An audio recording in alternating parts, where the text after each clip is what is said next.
¿Se nos oye? Bien, 1, 2. ¿Me oís bien? Vale. Perfecto. Hola. Sí, sí. Hola, hola.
Hola, buenas tardes.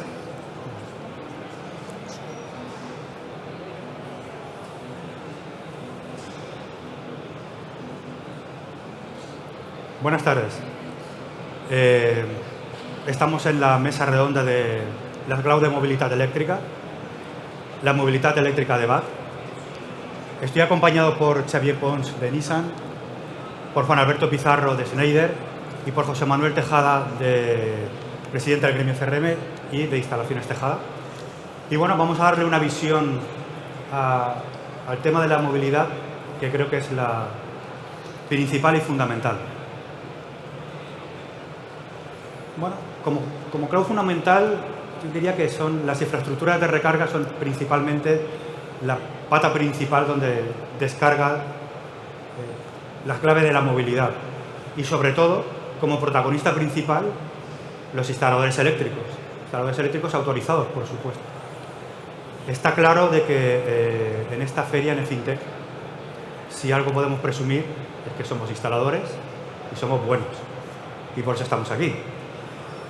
Por lo tanto, cualquier instalación de recarga para vehículo eléctrico se tiene que legalizar y, por supuesto, se tiene que hacer por parte de las empresas autorizadas para ello.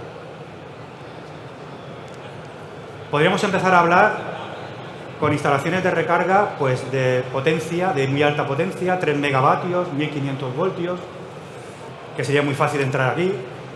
O podríamos hablar de infraestructuras de recarga de pantógrafos, 600 kilovatios, cuadros, armarios eléctricos inmensos para poder llegar a todo esto. Podemos hablar también de infraestructuras de recarga en electrolineras, en vía pública, centros comerciales, pero donde realmente tenemos, y yo pienso que es la clave real del funcionamiento de la movilidad eléctrica, es en las comunidades de propietarios y en la vivienda unifamiliar, pero sobre todo en la comunidad de propietarios. Las infraestructuras de recarga, pues como todos sabemos, descansan en dos grandes pilares, en el pilar público y en el privado, y sobre todo la recarga vinculada, la que teóricamente cuando compramos un vehículo eléctrico todos tenemos que tener en nuestra vivienda la posibilidad de poder instalar ese punto de recarga, es como uso principal. Es decir, todo lo que descanse en este tipo de recarga es la que base fundamental para el buen funcionamiento de la recarga, más allá de los puntos de recarga que podamos tener a nivel público y de altas capacidades y de altas potencias. Claro, esto nos lleva a puntos de recarga en aparcamientos de titularidad múltiple, las cuales tenemos intereses singulares y uso privativo de espacios comunes, con todo lo que eso conlleva, necesidad de suministros eléctricos, diversos suministros eléctricos en aparcamientos, la modificación de la ley de la propiedad horizontal, el reglamento electrotécnico de baja tensión y ahora, por último, si nos faltaba alguna cosita más, era el Código Técnico de la Edificación con la publicación en el mes de junio de las dotaciones mínimas para las infraestructuras de recarga. Claro, se han hecho las cosas realmente bien en su momento. Empezamos en el año 2014 con la publicación ya de la ITC 52. En el año 2010 se modificó la ley de la propiedad a nivel estatal, la de propiedad horizontal, en la cual ya se hablaba de que solamente se requería la comunicación previa de la comunidad para que se procediera a la instalación de un punto de recarga. Pero realmente, un apartado en este punto nos dice de que el coste de dicha instalación será asumido íntegramente por él o los integrados directos para esa instalación. Eso es lo que dice la modificación que se hizo en la ley de la propiedad horizontal. Pero aquí en Cataluña fuimos un poco más allá y cuando se hace la modificación del Código Civil se adoptan dos temas importantes. Uno, en el artículo 553-25, que por mayoría simple se aprobará la instalación general de puntos de recarga para vehículos eléctricos, aunque que comporte la modificación del título y de estatutos. Es decir, no es necesaria una mayoría máxima ni absoluta para poder llegar a ese tipo de acuerdos. Y por otro lado, en caso de instalació d'un punt de recarga individual de vehicle elèctric només cal enviar a la presidència o l'administració el projecte tècnic amb 15 dies d'antelació a l'inici de l'obra y la verificació tècnica corresponent en com finalizada la instalación. Dos puntos muy importantes de los cuales quiero remarcar. Sobre todo, de que es necesario a la hora de presentar a la presidencia esa comunicación, hay que presentar un pequeño proyecto técnico y entendamos lo de proyecto técnico. No necesariamente en cualquier instalación hay que presentar un proyecto técnico. Dependiendo de cómo sea ese tipo de instalación, con una memoria técnica es más que suficiente. Y en un primer momento, si no queremos avanzar más, yo soy de la opinión de que con una memoria descriptiva y con unos datos, con un plano de descripción, sería más que suficiente. Lo que sí es importante es lo que posteriormente nos dice, que una vez finalizada la instalación, tenemos que entregar a los responsables de la comunidad de propietarios, o bien presidencia o bien administrador, la verificación técnica de que eso se ha realizado. Y la verificación técnica se refiere, evidentemente, a la legalización de ese punto de recarga. Y esa es una de las grandes patas que no está funcionando. Y todo esto, pues claro, las comunidades de propietarios, en estos momentos, lo que nos dice la ITC 52, en la última modificación, es que tenemos que llegar a una preinstalación del 100%, pero también tenemos que ser conscientes de que hoy estamos con una subvención ya que nos otorgan entre un 70 y un 80%, dependiendo de la ciudad que esté ubicado ese aparcamiento, por parte del Plan MOVES. De toda la infraestructura, incluso si tenemos que atravesar la autopista 3 veces, si tenemos que hacer una estación transformadora, incluye todos los gastos necesarios para esa infraestructura. ¿Qué ocurre? Pues que en estos momentos no tenemos, por parte de las comunidades de propietarios, una voluntad por realizar ese tipo de infraestructura, porque no se considera una instalación esencial. En cambio, sí consideramos una instalación esencial la antena de televisión, el TDT y el Sálvame Deluxe, con todo lo que eso conlleva. Claro. ¿Qué ocurre con todo esto? Claro. No se ha fijado por parte de la administración una fecha o un plazo en el cual se tengan que implantar estas instalaciones de recarga. Sí existen el resto de las infraestructuras para otros edificios o cualquier otro tipo de aparcamiento. Hoy tenemos fechas ya para todo, excepto para el residencial. Entiendo, y yo creo que todos somos conscientes, de que en la actualidad, la situación económica que estamos viviendo, entiendo de que tienen que ser plazos asumibles por todo el mundo, pero efectivamente hay que poner un plazo, de alguna manera. Y con eso, precisamente, yo no me voy a presentar a ninguna elecciones, ni entiendo de que cualquier alcalde pues negaría la mayor de lo que estoy diciendo. Pero la realidad es esa. ¿Qué ocurre? Pues ocurre que el primer vecino que necesita instalar un punto de recarga tiene unos sobrecostes económicos importantes, muy importantes, al no contar con una infraestructura comunitaria. Claro, todo esto Pues la realidad es que vamos, no sé si recordáis, al caos que estamos sufriendo en las instalaciones en estos momentos comunitarias, comparable a lo que vivimos en su día con las instalaciones individuales que teníamos de las antenas de televisión en los tejados, que teníamos en cada bloque, si éramos 40 vecinos, había 50 antenas, y ahora tenemos una. Pues tenemos que ir a parar a eso. Si no esto, pues la realidad es que va a ser un problema muy serio. La falta de información en las comunidades de propietarios, lo que comentábamos antes, en el sentido de que tienen que tener esa documentación previa y esa documentación final, pues está llevando a que se están legalizando todas las instalaciones individuales que se realizan. Y ello supone un riesgo importantísimo para la seguridad, pero para la seguridad de las personas. Sobre todo para la seguridad de las personas. Y la realidad es que en las instalaciones eléctricas pues nos estamos encontrando de que bueno, ya se están quemando puntos de recarga, no se están haciendo las instalaciones eléctricas como corresponde, viene cualquiera y tira un cable y monta un enchufe, y parece de que montar un punto de recarga es sinónimo a montar un enchufe para una tostadora, cuando realmente la tostadora la podemos tener en casa, pero el punto de recarga pues es un tema bastante más serio que todo esto. Por la seguridad de todos, yo creo que la Administración debería modificar la legislación vigente, sé que es muy complicado lo que voy a plantear, para que todas las instalaciones de las infraestructuras de recarga, indistintamente de la potencia, se tengan que inspeccionar previamente a su puesta en marcha. Sé que lo que estoy diciendo parece utópico o inviable, pero cuando nos ponemos las pilas somos capaces de solucionar muchos problemas. Y yo creo que es de recibo de que esto sea así. Sobre todo, y por la seguridad de las personas, por la seguridad de las instalaciones y luego por un tercer motivo, por el intrusismo profesional que estamos recibiendo en estos momentos por parte en este tipo de instalaciones. Y luego ya, el hecho de que las infraestructuras de recarga de vehículo eléctrico en las comunidades de propietarios no avancen, que no están avanzando, supone poner en peligro el desarrollo de la movilidad eléctrica. Porque sí, podemos tener, y queda a nivel publicitario, puntos de recarga de 400 kilovatios, de 300 kilovatios, de 200 kilovatios. Pero si no tenemos puntos de recargas en nuestras casas, la realidad es que difícilmente vamos a poder que esto funcione como debe.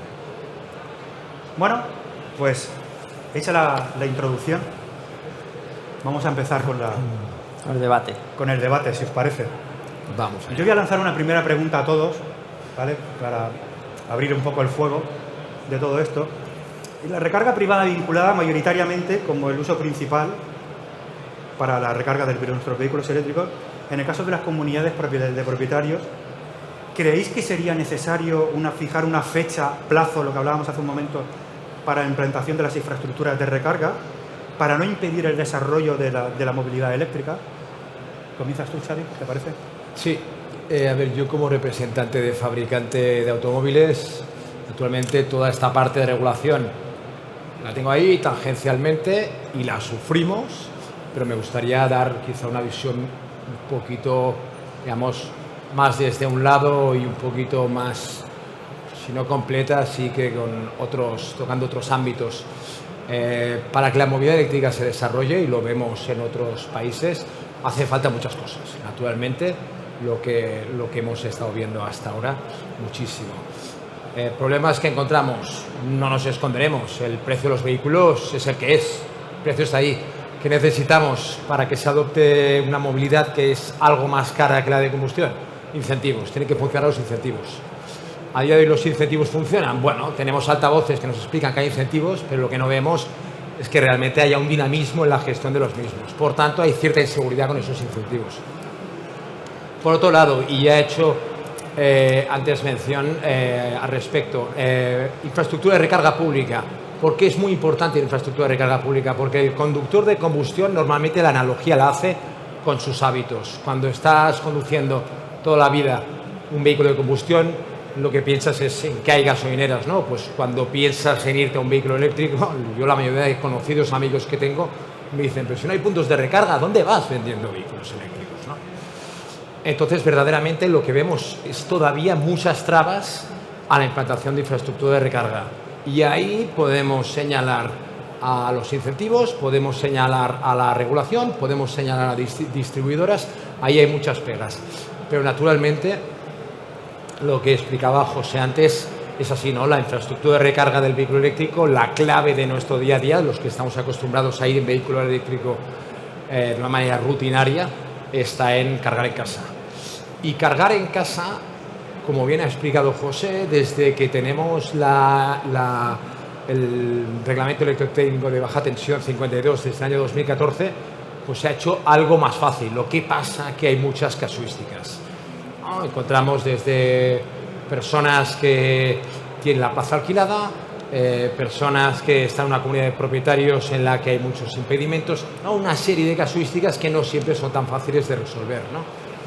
Entonces, lo que es obvio es que necesitamos que la regulación sea más fácil, sea más simple, de cara a que el instalador tenga, digamos, no tantos impedimentos a la hora de llevarla a cabo. Es difícil ponerse el papel del regulador en cuanto a si poner incentivos, poner penalizaciones o probablemente algo de todo ello. Lo que sí que vemos es que en otros ámbitos, como puede ser la generación renovable distribuida, ¿no? La instalación de placas fotovoltaicas, pues tienen unas bonificaciones que, por ejemplo, podrían también ser adoptadas para lo que es la movilidad eléctrica, ¿no? Cuando estamos pensando en que comunidades de propietarios adopten la infraestructura de recarga como lo hacen, ¿no? Con el TDT, ¿no? Como comentaba José antes, tenemos que pensar también sobre qué espaldas carga, ¿no? Todo ese coste, pues podríamos ver ahí alternativas de cómo suponerlo. Bueno, me callo aquí, que si no mis compañeros luego no hablan, y luego lo retomamos. Juan Alberto. Gracias, José. Yo, a ver, como responsable de normalización de Schneider Electric, he tenido la oportunidad de ver a tanto fabricantes como usuarios dentro de los ámbitos en los que trabajo, y estoy de acuerdo contigo que una de las claves fundamentales es el despliegue de las infraestructuras, digamos, en el entorno residencial. ¿De acuerdo? En mi opinión, a día de hoy ya tenemos ciertas herramientas que de algún modo animan a la instalación de este tipo de infraestructuras, pero yo creo que, además tú lo has mostrado muy bien en tus transparencias, que es muy importante informar sobre todo a los administradores de fincas, a los usuarios, de la importancia que tiene la instalación, la preinstalación, mejor dicho, la preinstalación eléctrica, y que a día de hoy la reglamentación y los planes que tenemos vigentes como el MOVES 3 son una ayuda fundamental. Además, yo creo que es importante que la reglamentación tenga en cuenta diferentes problemas que nos estamos encontrando. Tú los has mencionado muy claramente, ¿no? ¿Qué pasa cuando se instala el primer punto de recarga? ¿Quién tiene que asumir ese coste? ¿Qué pasa si en alguna comunidad de vecinos hay que aumentar potencia? Porque 2, 3 vecinos, 4 requieren de su punto de recarga, y esto es algo más complejo que simplemente hacer una instalación. Yo creo que la parte fundamental a día de hoy es dar a conocer la necesidad que tiene preparar los edificios. Hemos estado hablando antes que esto no es algo absoluto, que de aquí unos años probablemente la necesidad de vehículos de mayor potencia, mayor velocidad de carga, puede hacer que se requiera cambiar de nuevo la instalación, pero al menos establecer estas bases con la preinstalación yo creo que es fundamental. Tú lo has comentado, ahora la instrucción 52 del reglamento se ha visto modificada con la publicación del Código Técnico de la Edificación, o de la nueva apartado del Código Técnico de la Edificación, donde ya para edificios nuevos, plazas de aparcamiento de edificios nuevos residenciales, ya se prescribe el 100% de la preinstalación eléctrica, lo que es un paso importante.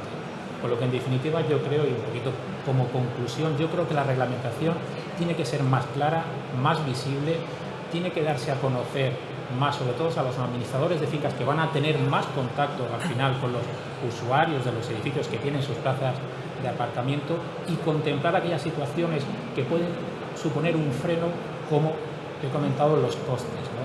¿Qué ocurre pues cuando el primero hace una instalación?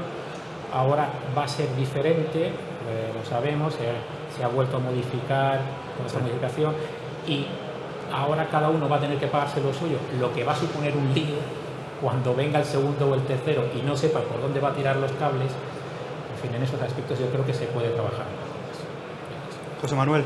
Pues por supuesto que se debería regular la fecha límite, y bueno, yo como representante del instalador o del que tiene que ejecutar las instalaciones, estamos a favor. Lo que comento con mis compañeros, que se debería hacer más difusión, se tendría que presionar más a la administración, porque sí que es verdad que hay las ayudas, pero las ayudas tardan mucho en llegar y los importes a pagar de estas inversiones son muy grandes y las comunidades hoy día no disponen de ese capital y según qué derramas son inviables totalmente. Entonces, las subvenciones tendrían que llegar antes de ejecutar las instalaciones, no después de justificadas que están realizadas. O sea, yo creo que tenemos mucha labor nosotros como federación de presionar a la administración de que por mucho que subvencionen, si no ayudan a las comunidades, en este caso, o al particular, la mayoría de las instalaciones comunitarias no se van a ejecutar porque burocráticamente hay un freno muy grande. Entonces, si todo el mundo pregunta, todo el mundo tiene ganas de ejecutar, pero cuando hay que desembolsar el dinero, ahí se frena, ¿vale? Y yo creo que principalmente es la labor que tenemos que hacer. Bueno, aprovechando de que has sido el último en intervenir, te voy a hacer una siguiente pregunta. ¿Consideras necesaria la implantación de las inspecciones iniciales a la vista de la falta de legalización de muchas? Bueno, prácticamente los ratios que manejamos nos hablan de prácticamente 2/3 de las instalaciones en residencial no se legalizan. ¿Cómo verías tú la posibilidad de hacer esas inspecciones? Sí, yo considero que sí que se debería hacer inspecciones, no iniciales, porque entonces el 90% de las instalaciones que ejecutamos la administración no tendría capacidad de revisar y estarían paradas meses, pero sí inspecciones cuando toquen. Cuando yo hago una instalación, la legalizo y presento la documentación, que la administración dé una fecha y la inspeccione. Una vez puesta en marcha, que la inspeccione, ya que el reglamento me permite a mí como instalador autorizado a ponerla en marcha. Pero inspecciones yo ahí a todas, porque entonces tendríamos una calidad de instalación mejor. Y Juan Alberto, ¿ves factible la posibilidad de la modificación del reglamento electrotécnico de baja tensión para la implantación de esas inspecciones? Para que todas las instalaciones de recarga, indistintamente de la potencia, se puedan inspeccionar. Mira, te voy a explicar, no es estrictamente de vehículo eléctrico, pero que yo creo que está muy relacionado. Por ejemplo, dentro de diferentes ámbitos normativos y reglamentarios en los que participo, hemos trabajado mucho para promover la revisión de las viviendas, la revisión de las instalaciones eléctricas en viviendas. Y es algo que, si bien hemos trabajado, no hemos conseguido de alguna manera concienciar a la administración para que esto promueva o haga algún tipo de acción que ayude a hacer ese tipo de inspecciones. Teniendo en cuenta que una instalación de vehículo eléctrico que estamos hablando ahora va muy ligada, ¿vale?, a la revisión de una instalación, podríamos decir, residencial, veo complicado el poder en el corto plazo tener alguna capacidad de éxito en promover este tipo de inspecciones, que por otra parte estoy absolutamente de acuerdo. Entiendo que es un tema complicado, porque ya no solamente la inspección, es decir, en el momento en el que se hace una instalación de vehículo eléctrico, si no está legalizada, ¿cómo se sabe que se ha hecho? Hay diferentes, según la tipología, tú lo sabes también como yo, de parkings que se tienen que inspeccionar cada periodo de tiempo. Podría ser una manera de decir, a ver, este parking tiene un punto de recarga, se ha inspeccionado, se ha legalizado esa instalación. Evidentemente, debo insistir, mi opinión es que sí, debería haber alguna herramienta para poder inspeccionar, validar, poder tener una verificación de que esa instalación es correcta, pero en base a mi experiencia en otros ámbitos similares y teniendo en cuenta además que en este mes de septiembre se ha publicado en información pública diferentes instrucciones técnicas del reglamento de baja tensión para adecuarlas a los conceptos de autoconsumo, fotovoltaica, recarga, y en la instrucción 04, que es la que habla de inspecciones, no se ha tenido en cuenta esta circunstancia, pues no soy tan optimista como quisiera en lo que a la verificación de estas instalaciones se refiere. Hombre, nosotros desde la Comisión Eléctrica de la Federación de Gremios, en más de una ocasión ha salido el tema encima de la mesa y se intenta, por lo menos vamos a intentar Sí. desde nuestra parte hacer la presión posible en la tabla consultiva para ponerle, intentar aunque sea aquí en Cataluña algo, ¿vale? Porque la realidad es que esto Nosotros, en los foros en los que nos movemos también, cuando tenemos la oportunidad en la administración, se lo recordamos que creemos que es una necesidad. Xavier, como fabricante de vehículos eléctricos, entre otras cosas, pues bueno, vosotros hacéis prácticamente ya casi de todo. El hecho de que las infraestructuras comunitarias no avancen en su implantación como creemos de que deberían funcionar, entiendo de que ¿crees que esto está retrasando la implantación de la movilidad eléctrica como tal? Indistintamente del tema económico que estamos viviendo en estos momentos, ¿crees de que os puede llegar a afectar en las previsiones que vosotros teníais de ventas a todo esto? Sí, a ver, sin duda, ¿no? A ver, al fin y al cabo, como tú dices, aparte de las circunstancias o el contexto económico que tenemos actualmente, nosotros hace muchos años que vendemos vehículos eléctricos, lanzamos el primer Nissan Leaf en 2010, o sea, tenemos una experiencia ya de 12 años con vehículos eléctricos y acumulamos mucha experiencia, tanto buena como mala. Y respecto a la infraestructura de recarga doméstica, ¿qué pasa? Que naturalmente se ve frenada la adopción de la movilidad eléctrica, sobre todo en España, precisamente por la idiosincrasia que tiene el modelo de vivienda que tenemos en España, ¿no? En otros países se suele vivir más, en otras latitudes, en propiedad vertical, y aquí la propiedad horizontal, la propiedad compartida, los parkings de comunidades, lo que nos hace es añadir toda esa complejidad. Por lo tanto, naturalmente que frena. He hablado 1000 veces con vendedores que dicen, oye, es que yo tengo una parte del mercado que a la que empezamos a hablar de recarga ya se me asusta y se me aparta un poco, porque vive en una comunidad de vecinos o aparca en la comunidad de al lado y ya le empiezo a decir que tiene que pedir permiso al propietario, que lo apruebe la comunidad, y ahí se me marean y ya se me van y preguntan, oye, ¿el Qashqai qué? Entonces, yo creo que naturalmente es un freno. De ahí que también veamos que en España la adopción principal de la movilidad eléctrica es por parte de flotas, instituciones, etcétera.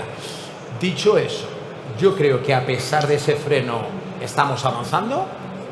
Digamos que hay mucha gente con ganas de comprar vehículos eléctricos y los números del mercado del vehículo eléctrico son buenos, pero no nos engañemos, necesitamos un espaldarazo, déjame decirlo así, de la administración en cuanto a regulación, incentivos, facilidades, simplificación de normas, etcétera, para que todo esto sea más fluido y los que se resisten más no tengan motivos para hacerlo.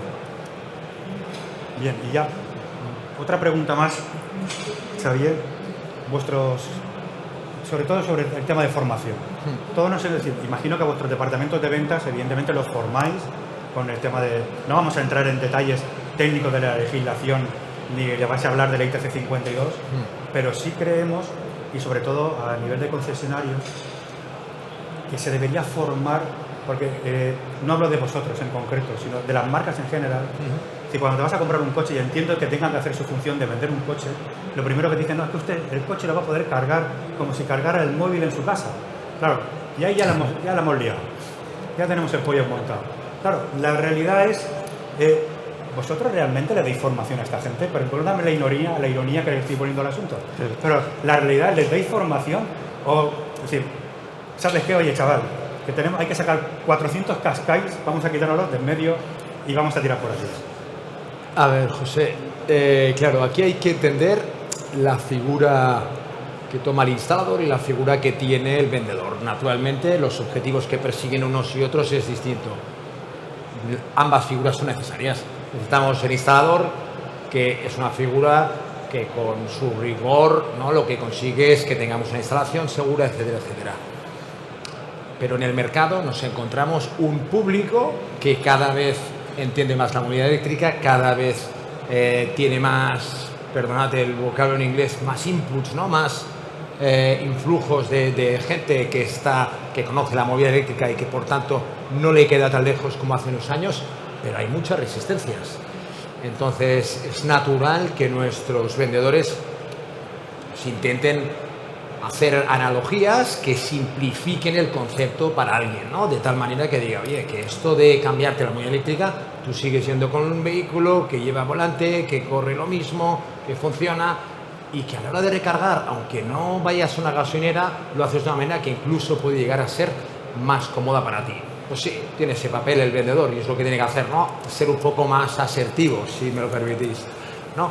Pero es verdad, en cuanto a formación, nosotros intentamos hacer una formación que, sin ser técnica, les haga entender, pues sí, todas esas, digamos, dificultades que existen a nivel de regulación, pero también todos los caminos que se han ido abriendo desde esta instrucción técnica complementaria del 2014, de tal manera que vean que, oye, hemos quitado la figura del gestor de recarga. Tenemos una regulación que facilita que todo el mundo en su plaza pueda tener una instalación. Vamos a las certezas. Entonces intentamos darle seguridad, porque no nos engañemos. El que está acostumbrado a vender combustión, vender eléctrico, le da, si no pereza, le da miedo. Entonces le tenemos que dar certezas y ayudarle en eso. ¿Cómo le ayudamos? Pues oye, una formación justa para tener las claves de lo que tiene que explicar respecto a la recarga, y luego nos asociamos con instaladores muy profesionales, figura importantísima, para que encontremos, digamos, maneras imaginativas de cumplir con normativa, tener una instalación segura y dar una solución al cliente. Muy bien. Juan Alberto, te voy a hurgar un poco, a ver si nos puedes hablar de algún top secret en concreto, si se está trabajando ya en el desarrollo de la normativa para la tecnología V2G, la tecnología de Vehicle to Brake, en concreto porque, bueno, cada vez Nissan es pionera en esa tecnología, como todos sabemos, pero en España en estos momentos no es ilegal, es alegal, pero, bueno, no sé si tú, que estás más metido y trabajando ahí, nos puedes informar un poco al respecto. Yo tengo pocos secretos que revelar, la verdad. Ojalá fuera propietario de secretos, porque así tendría al menos la sensación de que sea algo más, ¿no? A ver, desde el punto de vista, primero como fabricante, yo creo que poco más o menos ya tenemos soluciones técnicas, ¿no? En fin, para cargadores que pueden hacer este tipo de gestión. Por otro lado, en lo que a la parte, diría, relativa, normativa técnica, yo creo que ya se están dando pasos, ¿sí? Seguramente ya lo habéis visto. En los borradores que salieron a información pública este mes de septiembre, sabes que se ha modificado o se ha actualizado la instrucción 40 de instalaciones generadoras, y además se ha redactado una nueva instrucción 53 de suministros en corriente continua. Pues ya allí, no con estas palabras, pero ya aparece la posibilidad de hacer inyecciones en la red o autoconsumos con diferentes fuentes, y se hace mención a las baterías de los vehículos eléctricos. Es decir, que desde el punto de vista, digamos, técnico, reglamentario, de alguna manera ya empezamos a tener, digamos, los primeros pasos. Esto, ya os digo, o ya te digo, todavía está en proceso de información pública. Esas frases, esas palabras, o contemplar esas posibilidades ya están escritas. Veremos en el periodo de tiempo hasta que se publique cómo queda. De todas maneras, también es positivo que en el Real Decreto de Autoconsumo, ya publicado hace algún tiempo, también habla de alguna manera de el utilizar la energía de las baterías de los vehículos eléctricos para, digamos, sobre todo temas de autoconsumo. ¿De acuerdo? Hace referencia a la instrucción 40 del reglamento, que como se está actualizando, pues yo creo que va a facilitar un poquito más la cosa. Yo personalmente tampoco tengo muy claro si esta reglamentación va a ayudar de una forma muy clara a entender un V2G de forma, digamos, tan amplia como podemos entender, ¿no? Es decir, pues tienes una batería de un vehículo que tiene una energía en determinado momento que tú vas a meter en el mercado, por decirlo de alguna manera. No lo tengo tan claro, ¿de acuerdo? Yo creo que todavía esto tiene que evolucionar un poco. Si bien es cierto que desde diferentes asociaciones, en este caso AEDIVE, hemos hecho propuestas, ¿de acuerdo?, para que este tipo de, digamos, de acciones más administrativas, por decirlo de alguna manera, se empiecen a contemplar. A nivel internacional, y volviendo un poquito a la parte más técnica, a nivel IEC, desarrollo de normas electrotécnicas internacionales, ya hay un par de normas que están contemplando, que han empezado a trabajar también los aspectos técnicos para el vehicle to grid. ¿De acuerdo? En particular es la parte de la norma de instalaciones que trata los suministros de vehículo eléctrico, que es la 60364-7-722, que está en fase de revisión, ¿de acuerdo? En la que va a tratar aspectos de vehicle to grid, y también de la misma familia de normas de instalaciones, la 60364-8-2, que es la de prosumers, prosumidores, ¿de acuerdo? También se está revisando y en particular también para tener en cuenta este tipo digamos, de nuevas tendencias o de nuevas posibilidades, sobre todo desde el punto de vista técnico. Como ves, lamento no poderte dar grandes secretos, pero intento... Bueno, ya es un tema importante. Al menos pues, la situación actual que hoy tenemos. No, la verdad es que existe mucho desconocimiento en estos momentos sobre ese tema. La gente pregunta y por eso tú como experto en temas de normalización era una pregunta obligada. De la misma forma que va a ser obligada la que le hago a José Manuel. A ver, tú y yo estamos en todos los follones metidos en la Comisión Eléctrica, por lo tanto ya no nos vamos a poner colorados, ¿no? No. Yo creo que no. Yo lo que sí te diría, José Manuel, como instalador eléctrico, ¿vale? Y especialista en infraestructuras de recarga, que habéis participado incluso en formaciones que yo he dado, mejores o peores, pero bueno, las he dado. ¿Cómo verías la posibilidad de la creación de una especialidad específica dentro del instalador eléctrico especialista, una especialidad específica solo para las infraestructuras de recarga?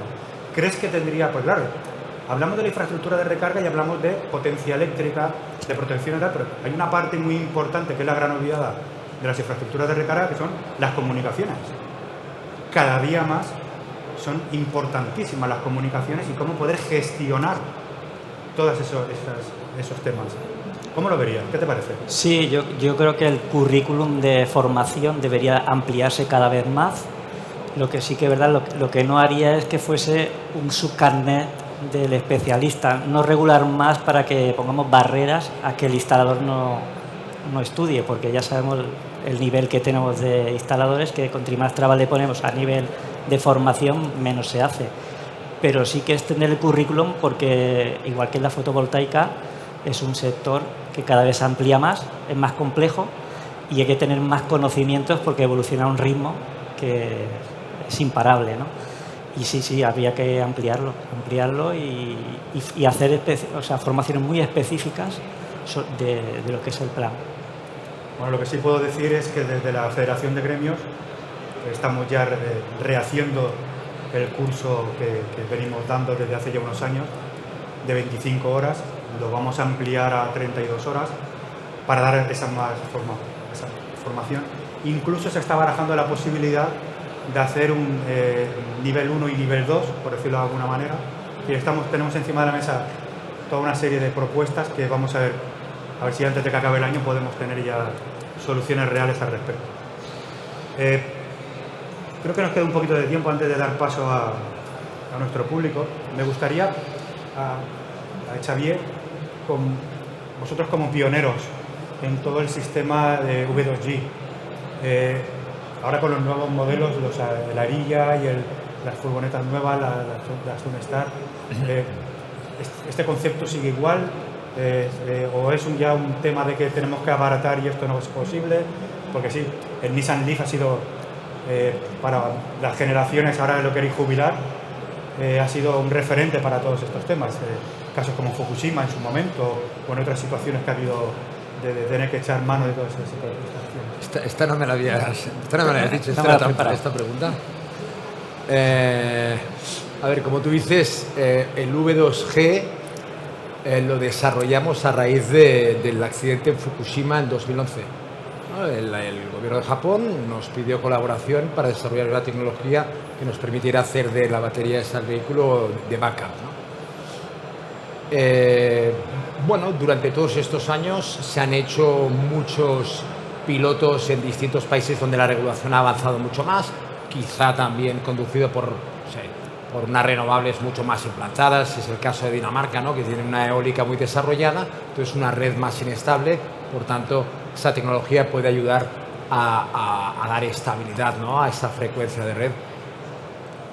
Nosotros seguimos trabajando en esta tecnología, seguimos trabajando con Nissan Leaf muchísimo, no sé, ahora mismo estamos alrededor de más de 8.000 unidades de cargadores bidireccionales instaladas en distintos pilotos en todo el mundo, muy importante, que lanzamos en Inglaterra en 2018, de cara a futuros vehículos. Bueno, todos sabemos que CCS, ¿no? Que es el conector europeo, está trabajando en la bidireccionalidad también desde hace unos años y pretende sacar la norma dentro de las internacionales, ¿no?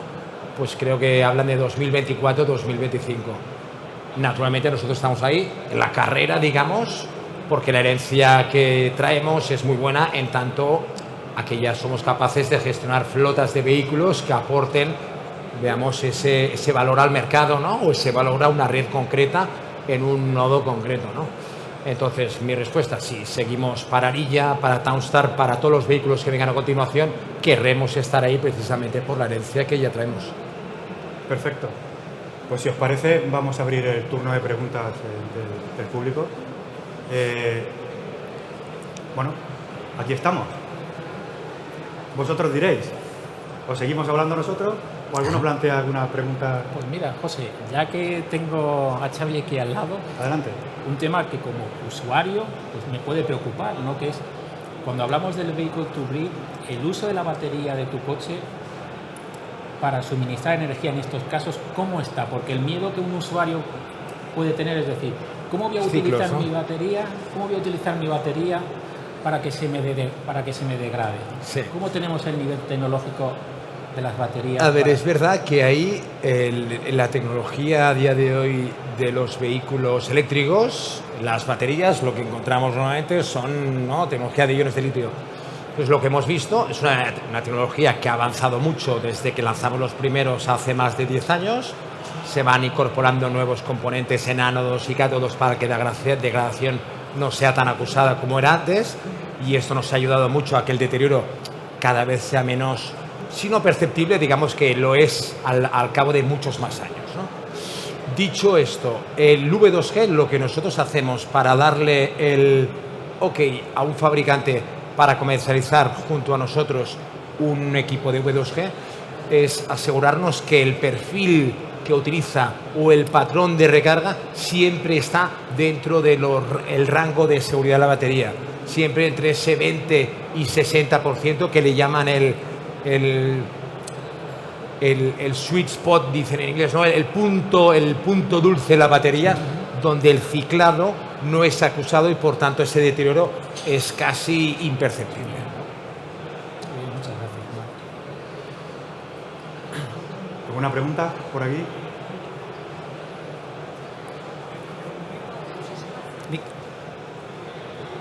Hola, buenas. Me gustaría preguntaros acerca de la potencia máxima. Hola, buenas.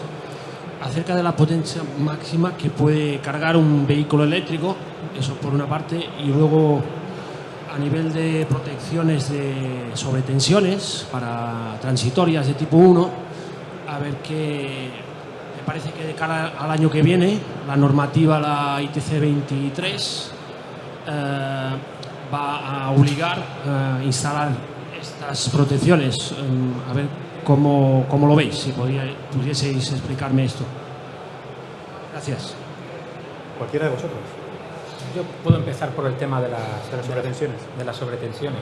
Efectivamente, como tú muy bien has dicho y como seguramente ya habéis entendido, este septiembre el Ministerio de Industria ha lanzado información pública la revisión de diferentes instrucciones técnicas. Entre ellas está la 23, ¿de acuerdo?, que es la que regula de forma general la protección contra sobretensiones, pero además luego cada instrucción técnica para diferentes tipos de instalaciones, pues si tiene que añadir algún dato adicional, pues se añade. Referente a las protecciones contra sobretensiones, está cubierto en la instrucción 52 del reglamento, donde se dice que se tiene que proteger contra sobretensiones la recarga del vehículo eléctrico. Hablamos de transitorias y permanentes. Entiendo que me preguntas por las transitorias. Desde el punto de vista de protección, la protección adecuada contra el impacto de rayos es en cabecera, en la zona más cercana de los contadores, instalar un tipo 1, que va a ser el que va a ser capaz de absorber, digamos, la energía de ese impacto de forma, para que me entiendas, más vasta, digamos, más potente, pero sin dejar de ser peligrosa, por decirlo de alguna manera. Es por eso que entonces, aguas abajo, más cerca de las cargas, se instala el tipo 2, ¿de acuerdo? Que es una protección más fina. Esto incluso cuando hay diferentes longitudes de cable, a valorar por el proyectista, debido a los efectos de rebotes eléctricos, con los cambios, las longitudes de los cables, las impedancias que tienen y tal, hay que valorar si añadir alguna más, porque la sobretensión, aunque se frenen en algún sitio, se puede ir aumentando, ¿no?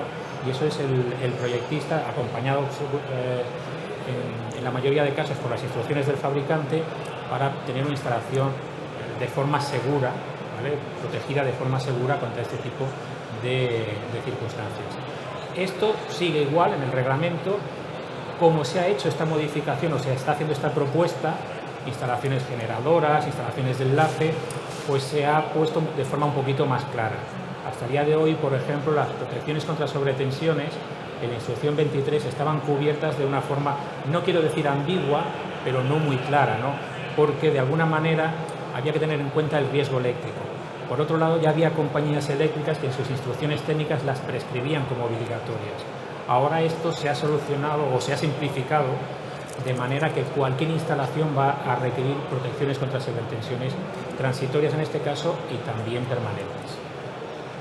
Si te sirve de ayuda, en la guía técnica del ITC 52 de noviembre del 17, en el apartado de sobretensiones hay un apartado donde habla justamente del tema que ha comentado Juan Alberto, y aparte nos dice de que esa segunda protección fina que comentaba Juan Alberto, la de tipo 2, lo suyo es que esté no más de 10 metros de la caja de recarga. Es una recomendación, así como tal. Lo primero que has comentado de la pregunta, hablabas de... Sí, de los vehículos eléctricos, ¿a qué potencia máxima pueden cargar? Es que no te... Un vehículo eléctrico, ¿a qué potencia máxima puede cargar? Dependerá del vehículo. Cada vehículo es diferente. Cada vehículo es distinto. No todos los vehículos cargan a la misma potencia. Vale, pero no hay un mínimo ni ningún estándar. Sí, existe un mínimo. Existe un mínimo que en concreto es monofásico. Tiene que tener como mínimo disponible 6 amperios de potencia física real para poder iniciar la carga, y en trifásico mínimo 14 amperios. Por eso la carga trifásica como mínimo es de 16 amperios, son 11 kilovatios, y la monofásica empieza en 3,68. Entonces, si el vehículo no dispone de esa, no tiene esa disponibilidad de carga para iniciarla, no se inicia la carga. La carga se queda paralizada, que no sería la primera vez que ocurre que nos llaman, oye, que no, esto no funciona. No funciona, no, es que no tiene potencia. Claro, claro. Y como máximo, ¿cuánto pueden cargar? ¿O depende del fabricante? Volvemos a lo de antes, depende del vehículo. Sí, claro. Ahí lo que tienes que tener en cuenta es que hay fabricantes que están apostando ya por baterías que trabajan hasta 800 voltios, ¿vale? Entonces permiten recargas y potencia, ¿no?, muy superiores, y la mayoría todavía estamos en los 400. Naturalmente, esa arquitectura de la batería, en un caso y en el otro, tiene unas ventajas e inconvenientes, ¿no?, en cuanto a durabilidad, en cuanto a eficiencia, etcétera, etcétera. Entonces estamos ahí todos en esa dicotomía, ¿no?, de si queremos entregar más una cosa o la otra. Por aquí hay una pregunta más.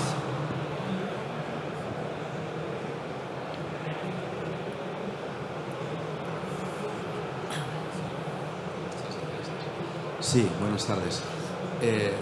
La normativa nueva de Bomberos de Barcelona, ¿la veis como un inhibidor o como un marco de nueva oportunidad para mejorar a través de la innovación la tecnología del litio como problema ante la situación que plantea Bomberos de Barcelona? ¿Usted quién es, por favor? Sí, alguien conocido de usted, sí. Por eso le hago la pregunta. Sí, contesta Juan Manuel.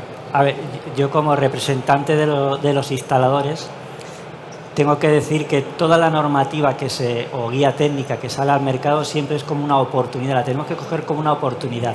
Sí que es verdad que nos limita mucho la instalación de puntos de recarga, pero lo que tiene que prevalecer siempre es la seguridad de las personas.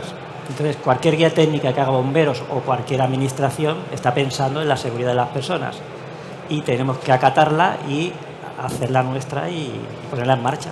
O sea, no porque la hayan sacado nos limita el poder hacer instalaciones. Entonces tenemos que ver cómo corregir y poder aplicarla. Pero sí, limita bastante el tema de las instalaciones, sobre todo en comunidades. Sí es cierto, y a contrapostillo, sí es cierto de que el tema de las baterías de litio, como bien apunta usted, es un problema como tal, como material. También es cierto, de todos he sabido, de que hay una cantidad ingente de dinero encima de la mesa en la investigación de nuevos materiales en las baterías. El hecho de que, como ha ocurrido recientemente en Estados Unidos con el último huracán que han tenido en Florida, claro, no con grandes inundaciones, sino con inundaciones de 30 o 40 centímetros, sobre todo los vehículos de otro fabricante importante, vamos a entrar a hacer propaganda ahora en estos momentos. Claro, al tener las baterías en la parte inferior, en su chasis inferior, ¿qué ha ocurrido? El agua del mar ha corroído los circuitos eléctricos y ha provocado cortocircuitos internos, de tal forma que espontáneamente los vehículos en la calle se han incendiado. Claro, si a todo esto se lo explicas a un bombero, como nos ha ocurrido a José Manuel y a mí, pues ya se le ponen los pelos como escarpias. Entonces, la realidad es que, evidentemente, el litio como material es un material muy problemático, pero la verdad es que se está investigando muchísimo y llegará a ser, hombre, no residual, porque la realidad no es esa, tenemos litio para años, pero lo que sí es cierto es que esto tiene que cambiar para bien de todos. Pero también, como decía José Manuel, en este caso tenemos que ver como una oportunidad esa reglamentación, porque sobre todo, y volviendo un poco al inicio de la mesa, necesitamos la seguridad de todos. Y como seguridad para todos, pues evidentemente la persona que tenga que ir allí a apagar un fuego, pues tiene que tener una medida de seguridad consecuente. Por lo tanto, chicos, muchísimas gracias por estar aquí, muchísimas gracias a todos. Perdón, ¿tenemos un minuto más?